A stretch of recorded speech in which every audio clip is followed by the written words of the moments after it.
Assalamualaikum warahmatullahi wabarakatuh. Perkenalkan, nama saya Rizky Wahyuni dengan NIM 90300118007. Dalam video ini saya akan memaparkan jawaban ekonomi demografi. Adapun soal yang pertama yaitu ada 4 tahap proses transisi penduduk. Uraikan 4 tahapan yang dimaksud.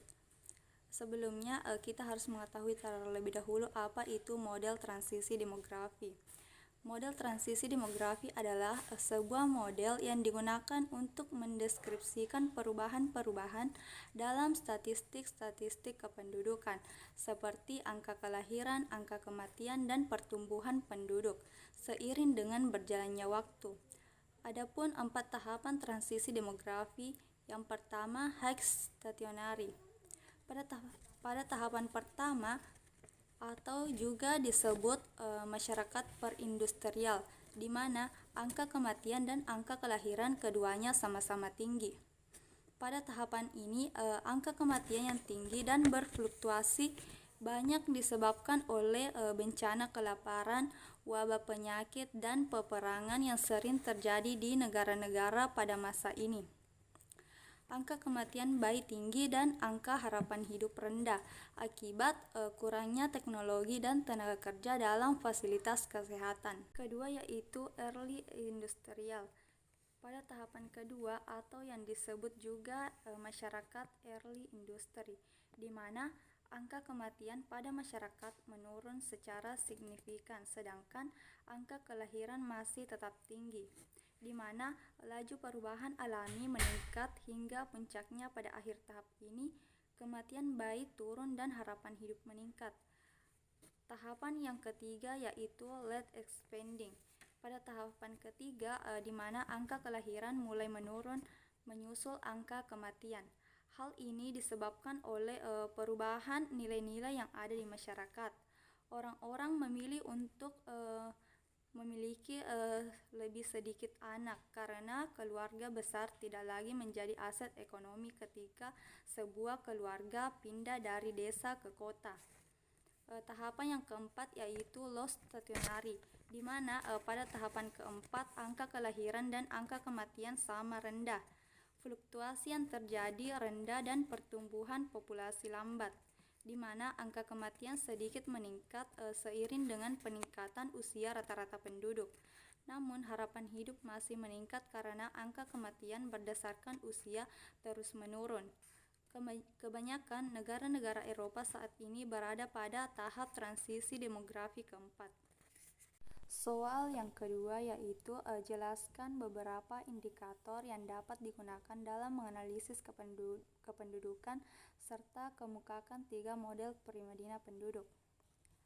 Yang pertama yaitu model piramida penduduk muda atau ekspansif. Dalam bentuk piramida penduduk ekspansif bisa diperhatikan pada gambar berikut, di mana piramida penduduk muda berbentuk kerucut dengan alas yang lebar dan puncak meruncing. Pada piramida penduduk ini menggambarkan pertumbuhan penduduk yang pesat. Selain itu, pada piramida penduduk ini usia muda merupakan jumlah dominan. Contohnya negara dengan piramida penduduk muda adalah Indonesia dan Cina, di mana negara tersebut memiliki penduduk muda yang didominasi. Mengenai ciri-ciri negara yang termasuk dalam piramida penduduk muda, yang pertama yaitu tentunya sebagian besar penduduk berada dalam kelompok umur muda. Ciri yang kedua, selain itu tingkat kelahiran dan kematian masih cukup tinggi. Dan ciri yang ketiga dibarengi dengan pertumbuhan penduduk yang tinggi. Yang kedua, piramida penduduk dewasa atau stasioner. Piramida ini menggambarkan negara atau daerah dengan pertumbuhan penduduk yang stabil. Dalam piramida penduduk dewasa, angka kelahiran atau natalitas dan angka kematian atau mortalitas cenderung seimbang. Oleh karena itu, jenis piramida penduduk dewasa sering ditemukan di negara maju seperti Amerika Serikat dan Inggris. Ciri-ciri negara yang termasuk dalam piramida penduduk dewasa sebagai berikut. Yang pertama, jumlah penduduk dalam keadaan stasioner adalah tetap, artinya dari stasioner adalah tidak berubah. Yang kedua, jumlah kelahiran dan kematian seimbang. Yang ketiga, jumlah penduduk relatif tetap. Yang keempat, pertumbuhan penduduk rendah. Dan yang kelima, penduduk muda hampir sebanding dengan penduduk tua. Yang ketiga, piramida penduduk tua atau konstruktif. Pada piramida penduduk tua menggambarkan kondisi daerah di mana angka pertumbuhan penduduknya cenderung mengalami penurunan. Pada gambar piramida bentuknya seperti batu nisan dan terdapat di negara Jerman, Belgia, dan Swedia. Adapun ciri-ciri negara yang termasuk dalam piramida penduduk tua yaitu yang pertama, jumlah penduduk terus berkembang. Yang kedua, angka kelahiran lebih kecil dari angka kematian. Yang ketiga, sebagian besar penduduk berada pada kelompok usia tua. Dan yang terakhir, pertumbuhan penduduk sangat rendah, bahkan tidak ada sama sekali. Soal yang ketiga, apa perbedaan mendasar ketiga sumber data demografi penduduk? Berbicara mengenai perbedaan mendasar dari ketiga sumber data demografi, mungkin bisa perhatikan pada pengumpulan datanya, di mana terlebih dahulu kita ketahui apa itu sensus, registrasi penduduk, dan survei. Yang pertama yaitu sensus. Sensus penduduk adalah keseluruhan proses pengumpulan, pengolahan, penyusunan, dan penyajian data demografi, ekonomi, dan sosial yang menyangkut semua penduduk atau orang pada waktu tertentu di suatu negara atau di suatu wilayah. Pengumpulan data sensus yang pertama dilakukan 10 tahun sekali melalui 2 tahap. Yang kedua pencacahan lengkap dan yang ketiga sampel. Selanjutnya registrasi. Pengertian registrasi penduduk. Registrasi penduduk meliputi kegiatan pencatatan dan pelaporan data kependudukan yang terdiri dari kelahiran, perkawinan, perpindahan, dan kematian.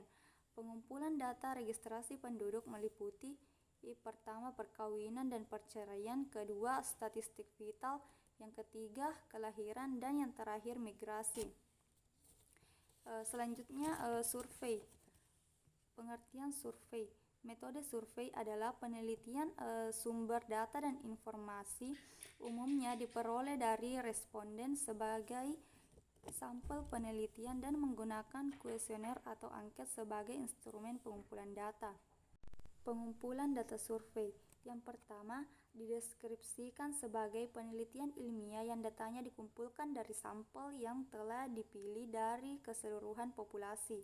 Yang kedua, pengumpulan data pada survei dilakukan dalam jangka waktu yang tidak terlalu lama, yaitu 4-5 tahun. Oleh sebab itu, survei dipandang lebih menguntungkan sebab dapat memperoleh data pertumbuhan penduduk dalam jangka waktu yang tidak terlalu lama. Selanjutnya, soal keempat, yaitu teori fertilitas dapat ditinjau pendekatan sosial dan ekonomi. Kemukakan dua pendekatan tersebut.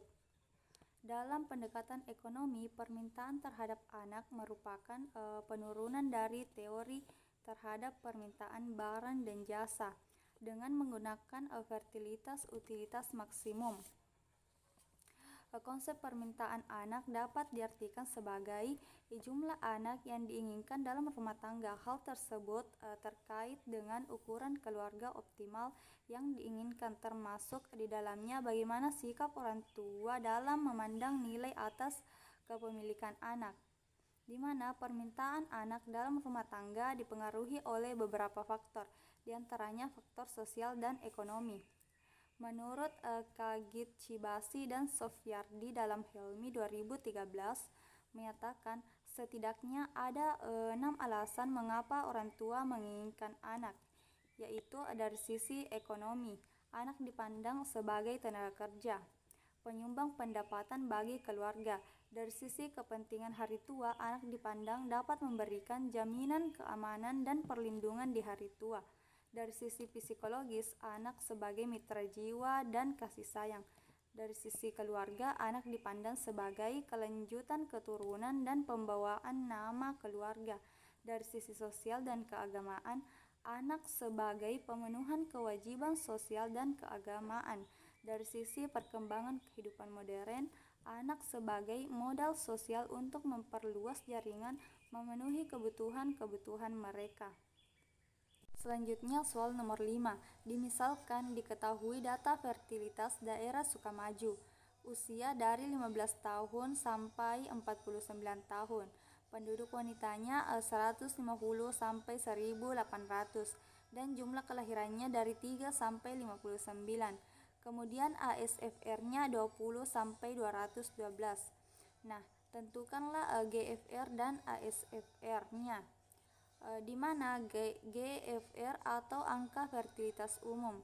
GFR sama dengan L atau jumlah kelahiran per W atau jumlah usia, di mana 15 dikurang 49 dikali 1000. Jadi GFR-nya sama dengan 59 per 1800 dikali 1000. Hasilnya adalah 32. Hasil di atas menunjukkan bahwa dari 1.800 wanita berumur 15 tahun sampai 49 tahun terdapat kelahiran sebanyak 32 bayi. ASFR X-nya sama dengan BX per PFX dikali K. Selanjutnya soal nomor 6. Di dalam analisis mortalitas dikenal istilah standarisasi. Nah, jelaskan yang dimaksud dan macam-macam standarisasi tersebut. Menurut Rothman tahun 2002, standarisasi adalah sebuah metode untuk menggabungkan angka rata-rata kategori spesifik ke dalam nilai kesimpulan dengan mengambil rata-rata yang telah ditakar. Standarisasi dilakukan untuk menyingkirkan dan mengendalikan pengaruh-pengaruh berbagai variabel pada pengukuran angka kematian. Nah, variabelnya itu seperti umur atau komposisi, tempat tinggal, pekerjaan, dan jenis kelamin. Jadi, standarisasi terbagi menjadi dua macam. Yang pertama, standarisasi langsung, dan yang kedua, standarisasi tidak langsung. Standarisasi langsung memberikan hasil yang lebih akurat ketika jumlah dari angka kasus kecil pada setiap kelompok umur atau jenis kelamin pada populasi studi. Metode langsung bisa digunakan untuk menghitung angka rata-rata yang terstandarisasi, seperti rata-rata tekanan darah yang disesuaikan dengan umur dan jenis kelamin pada kelompok pekerjaan yang berbeda. Pada standarisasi langsung, angka rata-rata spesifik umur atau jenis kelamin per kelompok di populasi dalam studi diaplikasikan ke populasi standar. Yang kedua, standarisasi tidak langsung. Standarisasi tidak langsung atau indirect standardization diukur dengan membandingkan jumlah kematian atau kesakitan yang diamati dan jumlah kematian atau kesakitan yang diharapkan, yang dikenal juga dengan istilah Standardized Mortality Ratio atau SMR. SMR digunakan ketika angka umur rata-rata untuk populasi yang dipelajari tidak diketahui, tetapi total kasus pada populasi studi diketahui. SMR juga digunakan ketika penghitungan rata-rata untuk populasi kecil di mana kita tidak bisa menghasilkan angka umur rata-rata yang stabil. Cukup sekian pembahasan jawaban dari MIT demografi. Lebih dan kurangnya mohon dimaafkan. Wassalamualaikum warahmatullahi wabarakatuh.